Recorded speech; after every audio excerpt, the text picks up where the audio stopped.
انسان کا بھیڑیا کیا ہے؟ جیسا کہ بکریوں کا بھیڑیا ہے، جیسے کہ بھیڑیا ہوتے ہیں وہ، اور انسان کا بھیڑیا کون ہے، آج کی حدیث مبارکہ میں ہم پڑھیں گے۔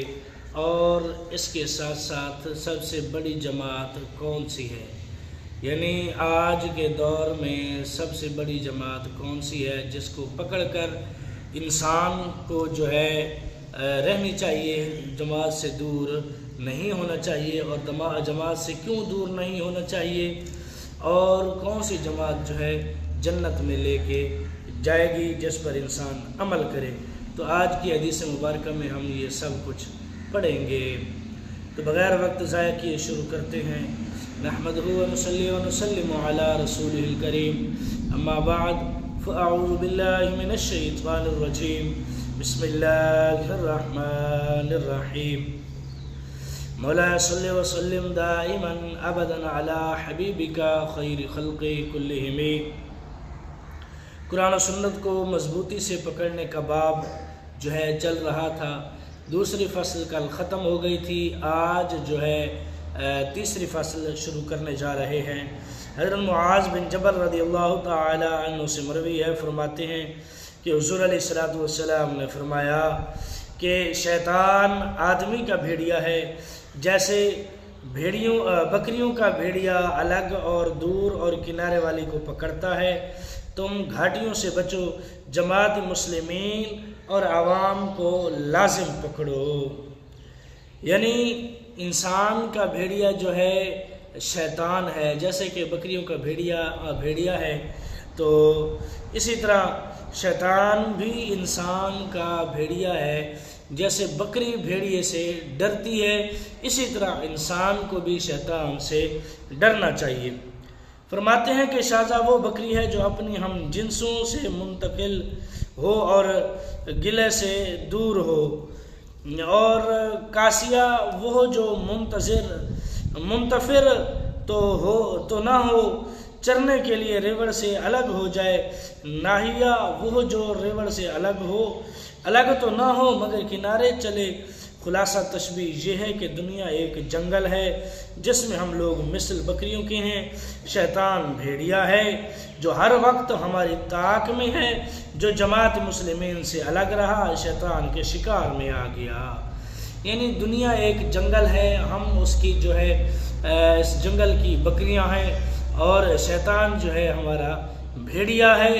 جیسے ہی ریوڑ سے جیسے بکری الگ ہوتی ہے، شیطان بھیڑیا اسے اچک لیتا ہے، اٹھا لیتا ہے۔ شیطان بھی اسی طرح ہے، اگر کوئی انسان جماعت مسلمین سے الگ ہوتا ہے، بڑی جماعت سے الگ ہوتا ہے، تو شیطان اسے اچک لیتا ہے، اسے بہکاوے میں لے لیتا ہے، اسے بہلا پھسلا کے جو ہے اسے بہکا دیتا ہے۔ تو اسی طرح شعاب و شعبہ کی جمع ہے، دو پہاڑیوں کے درمیان تنگ راستہ کو شعبہ کہتے ہیں، جہاں کیڑوں مکوڑوں ڈاکوں چوروں بلکہ جنات کا بھی خطرہ رہتا ہے۔ یہاں مسلمانوں کے وہ فرقے مراد ہیں جو اہل سنت و جماعت کے خلاف ہیں، یعنی وہ عقائد اختیار کر لو جو عامت المسلمین کے ہوں، کہ اسی جماعت میں اولیاء اللہ بھی ہیں۔ جھوٹی جماعتوں اور فرقوں سے الگ رہو۔ اس کی تفسیر کہتے ہیں پچھلی حدیثوں میں گزر چکی ہے، جو کہ میں اس کی تفسیر پہلے کر چکا ہوں۔ کہتے ہیں کہ بڑے گروہ کی پیروی کرو، اور وہ حدیث کے جسے مسلمان اچھا سمجھے وہ اللہ کے نزدیک بھی اچھا ہے۔ الحمدللہ ہمیشہ سے اہل سنت کی اکثریت رہی، اور عام مسلمان جو ہے وہ مقلد ہیں، بزرگوں کے معتقد ہیں، میلاد شریف فاتحہ کو اچھا جانتے ہیں۔ ان کے علاوہ ساری جماعتیں مل کر بھی اہل سنت سے آدھی بھی نہیں، لہٰذا اہل سنت ہی برحق ہے، جو ان سے ہٹے گا شیطان کا شکار ہوگا۔ اس کی تفسیر بھی پہلے گزر چکی ہے۔ یعنی جماعت میں رہنا اس لیے ضروری ہے، اگر نہیں رہے گا تو بھیڑیا یعنی شیطان اسے اچک لے گا۔ جیسے ریوڑ سے بکری الگ ہوتی ہے تو اسے بھیڑیے کا ڈر ہوتا ہے، یعنی کہیں بھیڑیا اسے نہ اٹھا لے، اسی طرح یہ بھی ہے، اگر کوئی مسلمان بندہ جماعت مسلمین سے الگ ہوتا ہے تو اسے شیطان اچک لیتا ہے۔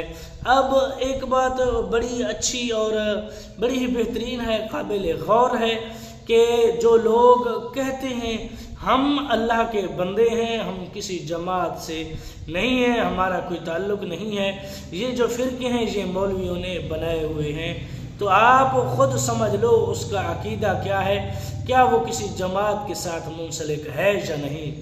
یعنی جو کہتا ہے کہ میرا کسی جماعت کے ساتھ کوئی تعلق نہیں، تو یوں سمجھ لیجئے اسے اب بھیڑیے نے اٹھا لیا ہے، وہ اب گمراہ ہو گیا ہے، وہ کہیں کا نہیں رہا۔ اگر وہ نمازیں بھی پڑھتا ہے، نیک کام بھی کرتا ہے، وہ اس کے کسی کام کے نہیں ہے، کیونکہ حدیث مبارکہ میں یہی آیا ہے جو کہ آپ لوگوں کو پڑھ کے میں نے سنائی کہ جماعت مسلمین کے ساتھ رہنا، یعنی جماعت کے ساتھ رہنا ہی انسان کی بھلائی ہے۔ اگر جماعت سے الگ ہوگا تو شیطان اسے اچک لے گا۔ تو جو کہتے ہیں کہ میں کسی جماعت سے نہیں ہوں، یہ فرقے مولویوں نے بنائے ہوئے ہیں، وہ اب خود سوچ لیں وہ کہاں کھڑے ہیں اور کس راستے پر ہیں، اور آخرت میں بھی وہ کس راستے پر جائیں گے۔ اسی طرح حضرت ابو ذر رضی اللہ تعالی عنہ سے مروی ہے، فرماتے ہیں کہ حضور علیہ السلام نے فرمایا جو جماعت سے ایک بالشت بھر بچھڑا، اس نے اسلام کی رسی اپنی گردن سے اتار دی۔ یعنی جو ایک جماعت کے ساتھ جو ہے جماعت سے ایک بالشت یعنی دور ہوا، تو یوں سمجھ لیجئے وہ جماعت سے کیا الگ ہوا، اس نے اپنی گردن سے رسی، ایمان کی رسی کو اتار دیا، نکال دیا۔ فرماتے ہیں کہ عقیدے سے الگ ہو یا کسی معمولی عقیدے بھی ان کا خلاف ہو، آئندہ اس کے اسلام کا خطرہ ہے، بکری وہی محفوظ رہتی ہے جو میخ سے بندھی رہے۔ یعنی جو جماعت کے ساتھ رہے، جو یا پھر میخ کے ساتھ بندھی رہے ریوڑ کے اندر، وہ محفوظ رہتی ہے، ورنہ کوئی محفوظ نہیں رہتی۔ انسان کی مثال بھی اسی طرح ہے۔ فرماتے ہیں کہ مالک کی قید سے آزاد ہو جانا بکری کی ہلاکت ہے۔ مسلمانوں کی جماعت نبی کریم صلی اللہ علیہ وسلم کی رسی ہے جس میں ہر سنی بندھا ہوا ہے۔ یہ نہ سمجھو کہ فرض کا انکار ایک خطرناک ہے، کبھی مستحبات کا انکار بھی ہلاکت کا باعث بن جاتا ہے۔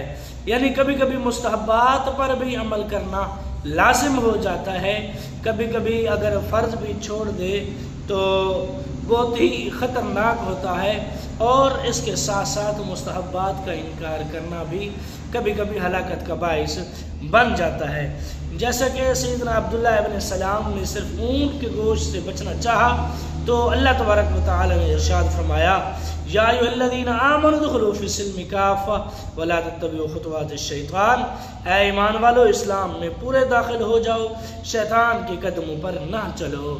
یعنی جیسا کہ اونٹ کا گوشت حلال ہے، حلال کو نہیں چھوڑنا چاہیے، حلال کو اپنے اوپر حرام نہیں کرنا چاہیے۔ جو رب تعالیٰ نے حلال کیا اسے حلال جانو، جو رب تعالیٰ نے حرام کہا اس کو حرام جانو۔ یعنی جیسا کہ صحابی نے کہا کہ میں جو ہے اونٹ کا گوشت نہیں کھاتا، تو اللہ تبارک و تعالیٰ نے اس پر بھی آیت نازل کی، فرمایا کہ اے ایمان والو، ایمان کے اندر، اسلام کے اندر پورے داخل ہو جاؤ اور شیطان کی قدموں پر نہ چلو، شیطان کی پیروی نہ کرو۔ یعنی مستحبات کو بھی نہیں چھوڑنا چاہیے۔ کبھی کبھی یہ چھوٹے چھوٹے کام بھی انسان کی جان کے لیے وبال بن جاتے ہیں، یا پھر کبھی یہ چھوٹے چھوٹے کام جو ہے انسان کی جان بھی بچا جاتے ہیں۔ تو آج کی حدیث کے لیے صرف اتنا ہی۔ جو نئے ہیں میرے چینل پر، جس کو میری ویڈیو اچھی لگی ہو میرے چینل کریں سبسکرائب، ویڈیو لائک اور شیئر ضرور کریں۔ ملتے ہیں کل کی ویڈیو میں، دعاؤں میں یاد رکھنا۔ کل تک کے لیے اللہ حافظ۔